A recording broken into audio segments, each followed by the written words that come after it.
Hello everyone, my name's Dr. Catherine Ellis, and in this lecture we'll be taking a tour through the food markets, dining rooms and brothels of 18th century.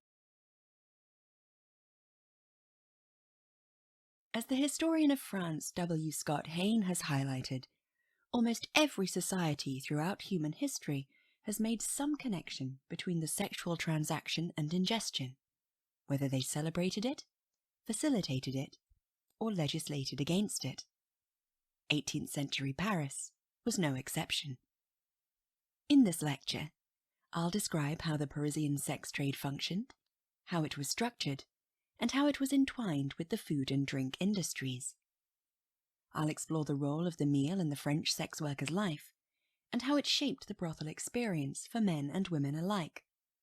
And to close, we will look at the meal in some quite peculiar texts offering plans for idealized, state-run brothels. Sex work in 18th century Paris, much like sex work today, covered a broad spectrum. Scholars such as Anne Lewis and Pamela Cheek have highlighted how, for the populace and for law enforcement, there was no clear-cut definition of what a sex worker actually was, but a lot of women could be said to fall within that broad category. They might be women who sold their services on the streets full-time for survival, or women who supplemented their incomes with occasional sex work, perhaps otherwise engaged in seasonal employment around the agricultural year. They might be women in city brothels serving clients of various stripes, or kept mistresses living in dazzling luxury. Crucially, these positions were not stable. The extent to which the definition of what constituted sex work was nebulous was matched by the social mobility of which the sex worker could be capable. Women who had begun with nothing could live in luxury, and just as readily find themselves catapulted back onto the streets if they lost a man's favour. As Vera Lee puts it, social mobility was most possible, most rapid, and most turbulent for sex workers in 18th century France. So considering this diversity in the sex trade, how did eating and drinking affect these different types of women? At the cheaper end of the sexual marketplace, women who sold their services were also regularly involved in selling foods and drinks. Erica Marie Benabou's research on French sex workers has shown that many women were involved in the food and drink industries. Sex workers sold food at Paris markets, particularly at Les Halles in the centre of the city, and, even if not selling these goods themselves, used these markets to tout for business alongside the other traders. The anonymous author of L'Espion Libertin, or The Libertine Spy, a comic catalogue of women, their addresses, and services published in 1803, describes how the most infernal brothel in Paris was populated by merchants or fishwives who, after having sold their vegetables during the day, sold their human meat for a pittance at night. Sex workers often lived above butchers' shops and abattoirs, or with soda sellers, fruitiers, and wine merchants. The owners of cabarets and bars lodged women in their premises, acting as both landlord and procurer for women who were their tenants and their workforce. Sex workers served behind the bar, as well as in the bedrooms. As the century progressed and the male-dominated restaurant was born, the cafes and restaurants of Parisian boulevards were also notoriously productive places to pick up clients. The relationship between eating and drinking establishments and the sex trade was so notorious that legal action was taken to try to counter it. An ordinance of November 8, 1780, explicitly forbade the owners of brasseries, cabarets, cafes, and débits de boissons, or drinking halls, from sheltering sex workers in an effort to clean up the industry. Where poorer women would solicit in markets or taverns, sex workers higher up the food chain, so to speak, targeted wealthy men typically at theatres, whether they were on or off the stage, often in the hope of a tête-à-tête over a late supper that would lead either to a single sexual encounter or the cultivation of a longer, more profitable arrangement as a dame entretenue or kept woman. If the meal wasn't provided by the client at a boulevard traiteur or a delicatessen, it might be taken in the sex worker's own apartment if she had amassed sufficient wealth to act as a hostess. With these apartments came, naturally, kitchens and a relatively new development within the household, purpose-built dining rooms. These dining rooms would be furnished and stocked using the money or goods that she received as payment from her patrons. These included furniture, silverware, and provisions, to create an eroticized, opulent space that would further contribute to and enhance her future earnings, or simply allow her to live in luxury. Some contracts drawn up between sex workers and their entreteneurs or keepers also covered their living expenses, with grocers, butchers, wine and fuel bills included in their compensation. Police records on the kept woman La Demoiselle Aubin note how she's given a kitchen complete with a full set of cookware from the respected coppersmith Vidal Chaudronnier. Another woman, Mademoiselle Daubrien, kept by the Archbishop of Cambrai, was reportedly provided with a chef and a set of silver tableware in exchange for her favours. Another woman, la Demoiselle d'Anguille, although still together with another lover, is said to have taken on a new naval captain, explicitly pour fonder sa cuisine, to stock her kitchen. And, when approached by a Monsieur Nouet, conseiller at the Palais Royal, a Mademoiselle Saran accepted his invitation to dine only after he agreed to provide her with generous quantities of ice cream in exchange for her favours. The meal was also crucial to the workings of the 18th century brothel. We know this from the records of the police des mœurs, or moral police, who tolerated brothels on the understanding that madams would keep records for them as a sort of surveillance network. These were then passed on to the beady-eyed Inspector Marais, head of the Department for Moral Policing. Many of these records document stories about men who came to the brothels not just for sex, but also for meals, using the brothel as a sort of forerunner to the restaurant, a space of male sociability, and for play-acting the rituals of seduction. Brothels offered lunches, called dîner, between approximately 1 and 3 o'clock in the afternoon, and souper, or suppers or dinners, at night, often after the evening's theatrical entertainment had ended. These gave clients the opportunity to dine with their chosen woman if they so wished. A visit early in the morning or following an overnight stay might similarly be rounded off with a breakfast before the client left.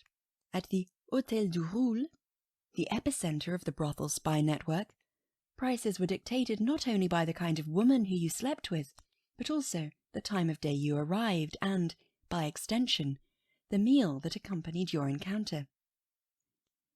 In his memoirs, Casanova recounts a day in 1750 when he went to this brothel, and says of the madam, a Madame Paris, quote, "She had a good cook, good wines, excellent beds, and welcomed all those who paid her a visit.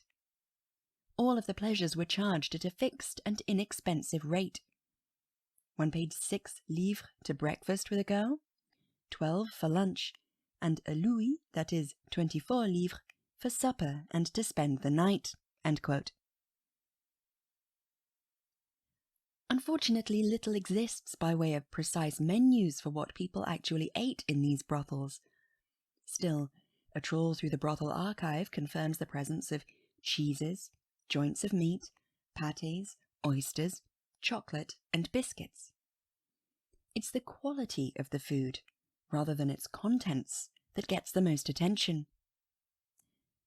Describing an Englishman who raves about one particular brothel, run by the famous Madame Gourdon, the chief of police says his recommendations won't catch on, since, quote, "She only has women who've escaped from other brothels, and, on paying 2 or 3 louis d'or, one is very poorly served when one wants a supper there."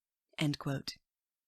In his turn, our police inspector, Monsieur Marais, was quite discerning when it came to food and sex. He had a favourite brothel for the women, where he refused to eat, and a favourite brothel for his meals, and would frequent both in turn when he was on a night out. We know significantly more about the drinks. The supper parties were, as you might expect, awash with alcohol. One madam describes a Monsieur de Saint-Blanc who, with a group of friends, took his chosen women out for a meal and brought 12 bottles of wine with him from his own cellar. Suppers with a libertine count are recorded to have included Bordeaux, Burgundy, and a range of different sparkling wines. The inventory taken of one famous madam's home on her death recorded that her cellar contained 600 bottles of Burgundy, 42 of Bordeaux, and 70 bottles of still and sparkling champagne. The meal wasn't necessarily all fun and games for the women who worked at the brothels, however. Food and drink were tools to lure young women into the sex trade, to make or break financial deals, or dangerous substances which could put women's health and wealth in danger. This vulnerability where food and drink were concerned started at the very beginning of a woman's, or usually girl's, career as a sex worker. Like Eve's first bite of the apple, a meal at the hands of a madam could be all that was needed to turn an innocent girl into a woman of ill repute. One 16-year-old, whose story is recorded in the brothel archives, was sent to Paris by her parents to find work. On arriving, she was lured into sex work with pom-poms and bonbons designed to lure her, quote, into coquetry and a taste for luxury, end quote. Another 14-year-old, named Bourcelle, is similarly drawn into sex work by her sweet tooth. She is seduced and paid a little pocket money each week by her first keeper so that she can buy little sweeties. A corrupting weapon in the procurer's artillery, these sweet treats are not benign, but, in Inspector Maret's eyes, quote, poison given by scheming hands, end quote, when fed to young women. With the meal sometimes forming part of a woman's payment, some men would deliberately skimp on meals to try to get high-class pleasures at a cut-price rate. The brothel archives contain an account of a viscount who regularly bought one woman's services for a 6 livres base rate with added expenses for meals, who attempted to budget by seeing her at breakfast rather than at supper time, and thus could get away with providing only a cup of coffee for refreshment, rather than a full dinner. One of Madame d'Osmond's women complains about a client who skimps on meals, and describes him as, quote, not particularly useful, end quote, since his dinners are consistently subpar. She says, quote, last time, the totality of the meal was no more than 2 bits of salt pork. Even Inspector Maret tried to use his status to get a discounted dinner, much to the madam's distaste. Madame d'Osmond even wrote to the superintendent of the Paris police to complain about this, saying that he had been taking advantage of his position, and that his colleague had tried to take advantage of his good looks to try to get cheaper brothel meals. It wasn't just men who tried to use the meal to gain control of sex workers, however. With wine, women, and song free-flowing, the brothel's clients could easily be encouraged to let down their guard, making it much easier for madams to spy on them and betray them to the police as necessary. When one clergyman, disguised as a country gent, sits down at her table, Madame d'Osmond easily discerns his identity. She says, quote, since he'd already dined here, I knew quite well that he was a Monsieur de Renonsard, canon of the chapter of Rollo. This information inevitably made its way into the police's hands. A little culinary vigilantism was also possible. Confronted by 2 clergymen whom she despised, Madame d'Osmond recounts how she fleeces them for a dinner, demanding 3 louis d'or in exchange for a meagre supper of a leg of lamb, potato salad, cheese, and biscuits, and then hides all the women who work for her, so that the guests cannot indulge in any postprandial sexual pleasures. Still, it wasn't the diners who were at the greatest risk, but the sex workers themselves, who were expected to take part in the drunken merriment while nonetheless retaining control of body and spirit, and put on a good show for their clients. Supper parties meant performing elite eroticism, when they were likely fresh country girls simply dressed up in new finery. One young sex worker, a Mademoiselle Steinberg, failed to maintain this performance when dining with a very wealthy client. At first, he was charmed by her beauty and finery, but then she drank too much, began chatting very indiscreetly and unflatteringly about one of his friends. He was disgusted, promptly left, and the young woman thus missed out on becoming a wealthy, kept mistress. The madams themselves weren't immune to this either. A letter from Madame d'Osmond shows her grovelling for having spoken out of turn at a meeting with the chief of police, wherein she begs for his forgiveness, calls upon him as an indulgent father, and excuses herself by saying that it was just a glass of champagne that made her speak so loudly and thoughtlessly, and prompted her to commit several of what she describes as misdemeanours. The foods, drinks, and material trappings of the refined table also demanded a substantial financial outlay that the madam was not guaranteed to recoup. Clients became the object of vigilante manhunts after slipping away without paying, and leaving madams to foot the bill. Describing more dangerous encounters, the archive contains lists of tapageurs, or rowdies, who caused violent chaos, beat the women, and forced madams to provide copious wine without paying a sou. The meal was not just a site of economic violence against the sex worker, but also physical violence. A chilling account by Madame d'Osmond tells of how a group of 7 men stormed her premises, drank her liqueurs, smashed bottles and glasses, demanded a breakfast of artichokes and salad to lure the cook off to the market for ingredients she wouldn't have had in her pantry, and then they tried to break into her kitchen to steal the silverware in her absence. In the only act of self-defense possible, d'Osmond serves her guests not on the costly silver tableware, but cheap tin plates. When they have finally gorged themselves, they violate one of the women, turn the house upside down, and leave without paying a penny. Interestingly, although the entire house and one unfortunate woman fall prey to the horrible violence of this episode, it's the meal, the crockery and so on, that receive the majority of her attention in the account. It's the brothel's dining room, the madam's purse, and the drinks and silverware that are painted as the real victims of this intimate violation. Clearly, women are easier to replace than cutlery. Of course, where it's believed that women can amass power, money, and agency, male discomfort with this idea must surely follow in 18th-century France. Beyond the walls of the brothel or pleasure house, some French writers explored how they might go about reforming sex work. They were inspired by Bernard Mandeville. Mandeville was an Anglo-Dutch philosopher and satirist, best known for his comic poem The Fable of the Bees, which explored the idea that the money made from private vice was necessary for the nation's finances. It was necessary for public good. In 1724, Mandeville published A Modest Defence of Public Stews, which, perhaps with tongue firmly in cheek, proposed that, as men could never be prevented from satisfying their sexual urges, state-run brothels might give them an appropriate outlet.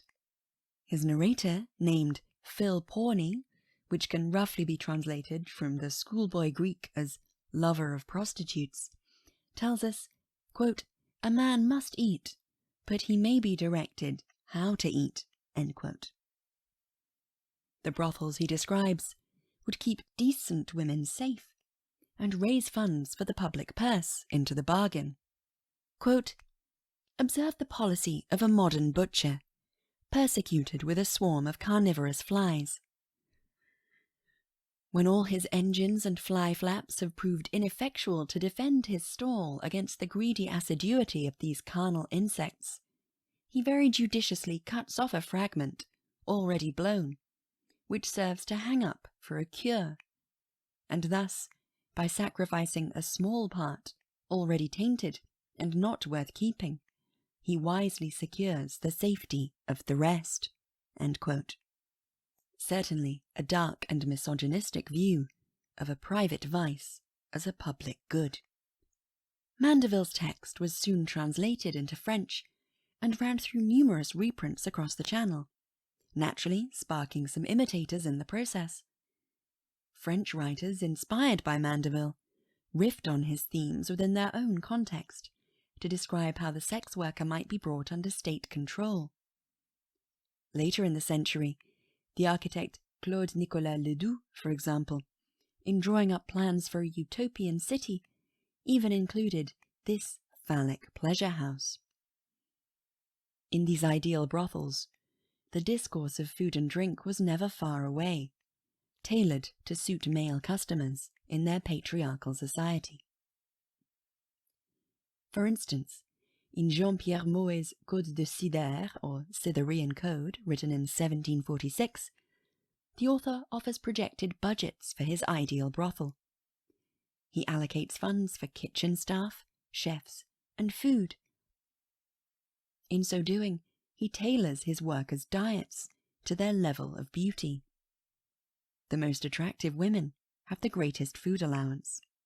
He says, quote, "Nothing will be spared to give them the new and choicest morsels every season of the year." Of his planned total budget of 1,840,000 livres per year for bed and board, over 1 million of that is spent on the small slice of women of the highest rank. The rest is divided up to feed women of the lower classes. They needn't be so well fed, for they needn't be so beautiful. In a different view, in 1769, a writer called Rétif de la Bretonne published his Pornographe, literally writing about prostitutes, another ideal brothel treatise which sought to use architecture, healthcare, and meals, among other things, to sanitize the feared syphilitic sex worker and make her no longer a threat to the nation's moral or physical health. Rétif's brothel runs on an alimentary timetable where, rather than sharing opulent lunches and suppers in secluded rooms with selected clients, women are given breakfast, lunch, and an early buffet tea at fixed hours of every day. They eat in large refectories, watched over by female guardians. If you want to limit women's power and reform the sex trade, he seems to tell us, you need to give them meals more like those you'd see in a school canteen than in a sensual back room in a brothel. In his business plan for such an enterprise, he calculates that his projected 17,000 sex workers, whom he describes at this moment as bouches or mouths, can easily be fed when economies of scale are applied. In the fantasy world where women are made available by the government, the sensual brothel meal can be bought as an extra, but the cost of this venture is put entirely back into the brothel's centralized coffers. The meal is therefore stripped of all scope for female economic independence. So what, then, should we make of this relationship between food and sex work in 18th century France? Perhaps, when you began listening, you imagined a world of sensuality, pleasure, and excitement. Perhaps that's what you found in this lecture. Perhaps, in contrast, you found a new understanding of how food and sex were matters of survival, or commerce, or danger. At its heart, however, one thing is certain. Just like those women who made the Parisian sex trade, their relationships to food and drink were complex, varied, and multifaceted. And so, in turn, were men's responses to them.